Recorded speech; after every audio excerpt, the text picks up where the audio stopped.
بسم اللہ الرحمن الرحیم ہوا شافی بچوں و بالغوں کے غصے کا عمومی علاج۔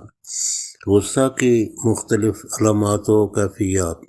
غصہ مرض و بیماری کے نتیجہ میں کام آتا ہے۔ اکثر غرور، تکبر، نخوت، خود پسندی اور مد مقابل کو کمزور سمجھنے کے نتیجہ میں آتا ہے۔ اپنے سے طاقتور پر غصہ اکثر و بیشتر نہیں آتا، آ بھی جائے تو اس کا بگاڑ بھی کیا سکتا ہے۔ غصہ بہت عقل مند ہوتا ہے، اسی لیے اپنے سے طاقتور پر نہیں آتا۔ اگر غصہ بار محل آئے تو حسن خلق و نیکی ہے، بے محل آئے تو بد خلقی و گناہ، اور اس کے نتیجے میں بڑے بڑے واقعات و فسادات ہو جاتے ہیں۔ غصہ کی مختلف علامات و کیفیات۔ یہ باٹل ایک بنائیں، اس میں یہ ادویات ہوں گی۔ معمولی باتوں پر شدید غصہ آ جائے تو اس کے لیے نکسامیکا، کیمومیلا، سٹیفسکیریا، اگنیشیا پلاٹینا، یہ 5 دوائیاں ہیں۔ 200 طاقت میں کسی عمومی سٹور سے لیکوڈ فارم میں 20 ml کی مقدار میں ایک ہی شیشے میں بنوا لیں، اور گلوبیول جو ہومیوپیتھی دانے ہوتے ہیں، دانے دار چیز، میڈیسن، اس کے اوپر اتنی دوائی ڈالیں جس سے کسی قدر تر ہو جائے۔ ہفتہ میں صرف ایک بار، مثال کے طور پر جمعرات کو استعمال کریں، اور جمعرات کو 5-7 دانے بچہ ہو یا بڑا اس کے منہ میں ڈال دیں۔ تو ایک بی باٹل بنائیں۔ بی میں جو دوائیاں ہونی ہیں وہ ہیں پیٹرولیم، مڈرینم، لیکینائنم، لیلیم ٹیگ، لائکوپوڈیم، نائٹرک ایسڈ، یہ بھی 200 پوٹینسی میں ہوں گی۔ اور اوپر کی طرح جس طرح اوپر والی دوائیاں بنائی اسی طرح کر کے اس کا صرف بی باٹل اس کے اوپر لکھ لیں اور یہ دوائی بنوا لیں۔ تو اس کے بعد ہو سکتا ہے اس کی علامات میں ایک اور پیشنٹ ہے، شدید غصہ میں جو چیز ہاتھ میں آئے مار دے، تو اس کے لیے ٹرنٹیولا ہسپ، یہ ایک دوائی ہے، یہ 200 طاقت میں، یہ اکیلی دوائی ہے، اس میں اور دوائی کوئی نہیں۔ یہ 200 طاقت میں بنوا لیں اور ہفتہ میں صرف ایک دفعہ استعمال کریں۔ جو اوپر کی دوائیاں جو ہم نے بی باٹل کی بنوائی تھیں وہ بھی ہفتہ میں صرف ایک بار استعمال کرنی ہے۔ مثلا اگر اے باٹل والی جمعرات کو دیں تو بی باٹل والی ہر سوموار کو دیں۔ دن کوئی بھی مقرر کر دیں، لیکن 12 ہفتہ میں صرف ایک دن دینی، جس دن وہ دینی ہے اس دن وہ دوسری والی نہیں دینی۔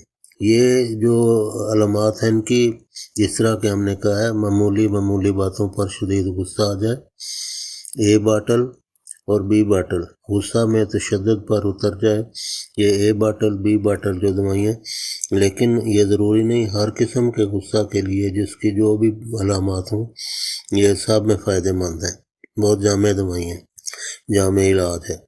غصے سے کانپنے لگے، یہ خاص علامت ہے کہ غصے سے جو بندہ کانپنے لگ جائے تو آرمیٹ 200، نائٹرک ایسڈ 200، یہ ایک ہی شیشی میں اکٹھی بنوا لیں اور مذکورہ طریق کے مطابق ہفتے میں صرف ایک دفعہ دیں۔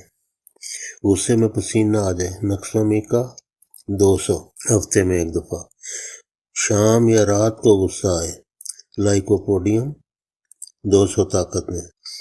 ہدایات: گرم مزاج لوگ سرد تاثیر والی غذائیں و دوائیں استعمال کریں۔ سرد غذائیں اور سرد دوائیں، مثال کے طور پر سرد دواؤں میں کافور، 7 پودینہ، 7 اجوائن، ہم وزن لے کر ایئر ٹائٹ شیشی میں تینوں کو ملا لیں، یہ پانی بن جائیں گی، لیکوڈ ہو جائیں گی۔ 2 قطرے صبح شام بتاشے یا چینی میں رکھ کر، یا اگر کوئی شوگر کا مریض ہو تو 1 چمچ پانی میں عرصہ تک استعمال کریں، اس سے مزاج سرد اور ٹھنڈا ہو جائے گا۔ لیکن یہ واضح کرنا ضروری ہے کہ مردوں کے جو جنسی طاقت ہے اس کے اوپر کوئی برا اثر اس کا نہیں پڑے گا۔ یہ بعض لوگوں کو وہم ہوتا ہے، ہم اس کا پہلے ہی ازالہ کر دیتے ہیں۔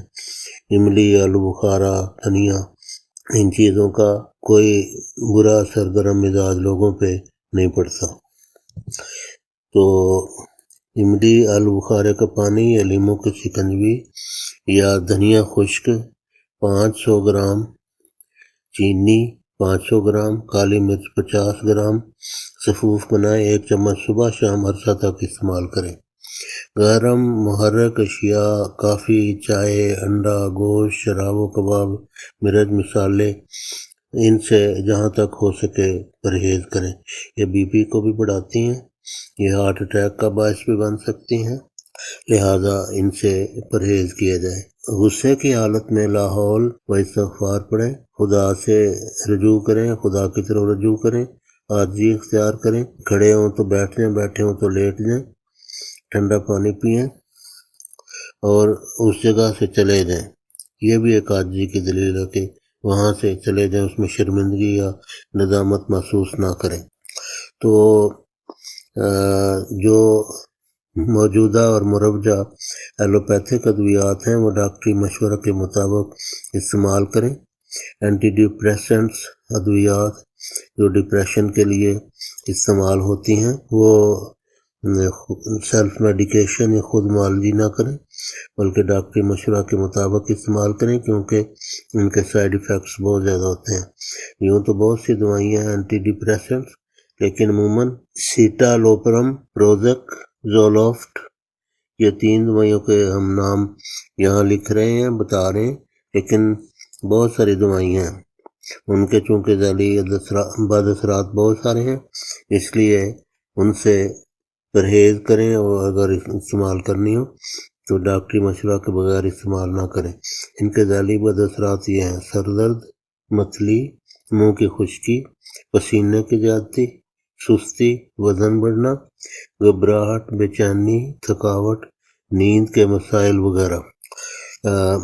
اس کے لیے ایک ضروری یہ ہے کہ چونکہ غصے کا تعلق غرور و تکبر، نخوت اور ایسی چیزوں کے ساتھ ہے، مرض و بیماری سے کم ہی ہوتا ہے۔ عفو، درگزر اور چشم پوشی اور ان چیزوں کو، ان اوصاف کو اپنائیں اور عاجزی اور تواضع اختیار کریں، ذکر الہی پہ زور دیں۔